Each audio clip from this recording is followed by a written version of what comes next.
I would definitely fold. Yeah, it was more on the flop you call. It was pre-flop and flop. You call on the flop for sure. Yeah, I mean I do, but it's kind of ugly. And I think. if you have the feeling that the guy might have a range that is a bit stronger than he should have, you can see yourself folding on this flop or no way. Yeah, if I think he's pretty strong, I would fold. Okay, He bets what is it? Less than 25%. I'm not folding. that's it for the same. Yeah, the machine is a lot crazier than people normally are in these 4-bit pots. The machine just does all kinds of shit. Like it's just it doesn't like folding that much for one thing.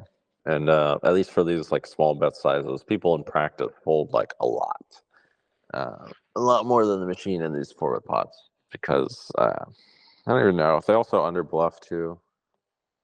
All right, let's see. You could check here.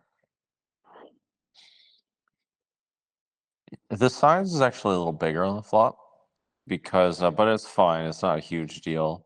I bet small because I thought like it was not a really good board for my range in general compared to his when I raised from this position.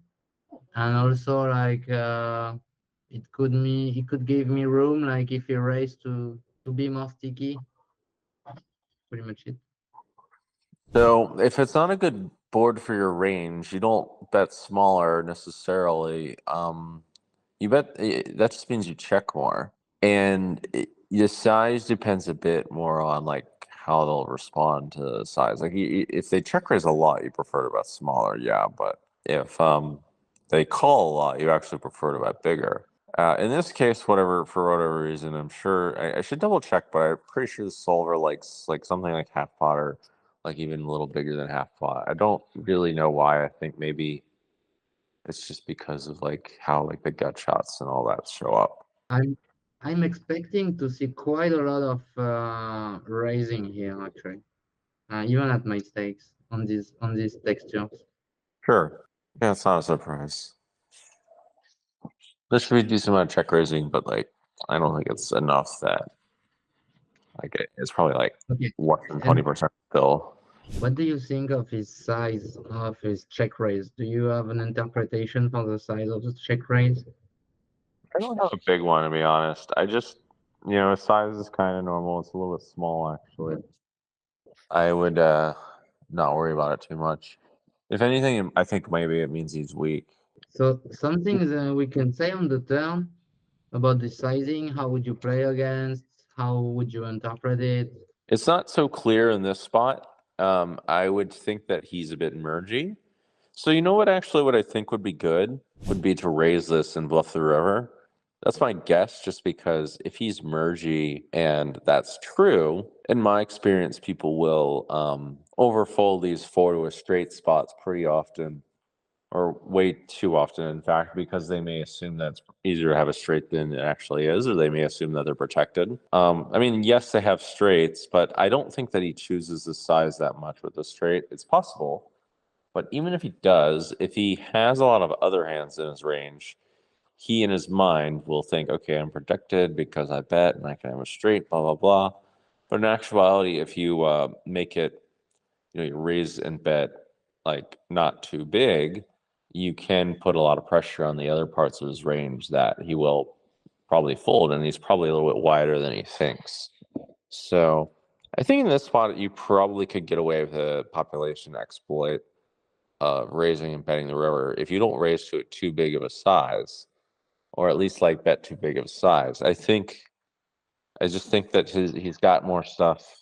He wants to bet this size so he can have two pairs and pair and flush draw or pocket nines or whatever it is, and he doesn't want to check and be weak. So I think you can get away with this as a raise and bluff and all that.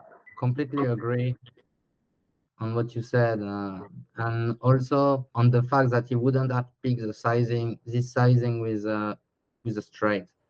one more thing I'd like to add is like I would have raised if I was on the cutoff or maybe on the button. But the fact that I'm early position, I had less six in my range, and I was like, maybe I won't have a lot of credit if I raise here. I don't expect the set to fall. Well, it's not going to fold. And I still think, yeah, he can have a six. I just don't know what frequency he does that. I don't know. Also, does he split between, does he have a bigger size here or not? He might just only have that size. But what I do know is that it's not going to just be sixes. Like, that's a definitive conclusion, is that that he doesn't just like he's almost for sure has lots of other stuff in his range that's not a six. Like, I think you can say that with a lot of confidence, but it's hard to say, for example, that if he has a six, it's going to be bigger. Like, how do you know that? Like, maybe he doesn't. There's a good chance he does, but I don't know what it is. Especially these days, maybe the solver just picks the size with its entire range. Yeah, and he's not going to fold the turn with a set. We're trying to get him to fold on the river. That's the big thing. Trying to get him to fold the river with a lot of things. He's not going to fold very much to the turn raise, is my guess. But I could totally see him doing this with like ace eight or whatever if he has it. Yeah, it makes sense. It's an interesting point, like to raise to make him fold river. I like it. Well, yeah, I mean, we're just trying to get him like call turn fold river. That's the idea. And the math behind that, we'd have to look at it a little bit or no lock the situation to see what it looks like if he just folds everything that's not a six by the river. Then you can get some idea of like what size to make it with, which is ideal. Like, that'd be kind of cool to look at. I personally don't make it very big, and my intuition has been pretty right. I just make like the turn size something like 2/3 pot, and the river size like half pot or something, or maybe a little bigger than half pot. But that's roughly what I do, and the machine has mostly agreed with me. And the solver might pick 1/3 pot with its entire range there, because there are similar situations where it does do that. I think we had one in one of the other seminars where the solver just pure bet 1/3 pot, where Yeah, those sure. four straight, and the other player just didn't have that many 6x or one card straights, I should say. Any more questions on this one? No, I'm fine on the river. I did bluff versus checks. Nothing to say. Like maybe I could have gone bigger. I don't know. What do you think? Um, I think you can bet bigger. I think I would go for a bigger bet, yeah. But it's fine. Um, I'm sure that you have a lot of bluffs here. The question is how many of them you can bluff with. This one's okay. I guess it's not one of the best ones for sure. Like, you have to bluff your 10-9s and things for sure.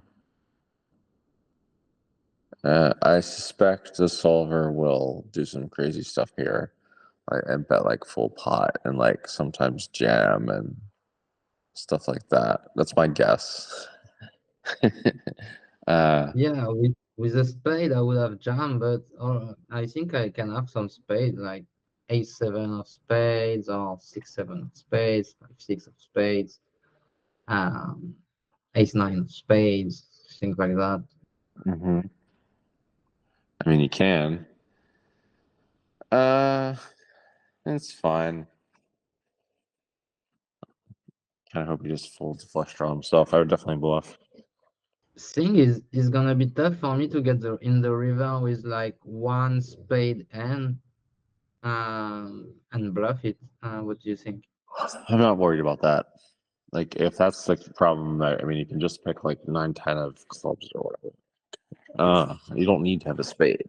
If you happen to play some live poker, you got to know what the rake is. You got to know what realistic win rates are. You got to know this kind of stuff. Speaking of which, on the Jungleverse, we provide many resources to help many of you up and coming players in order to avoid many pitfalls that many people play. Also, to avoid getting cheating, we provide some details of what to look out for. We have a map of what the best online sites are to play at and why, and what kind of games you're looking for. If you want to try your luck and try to strike it rich, playing tournaments, why not? The math's a bit against you. We have the resources for that too.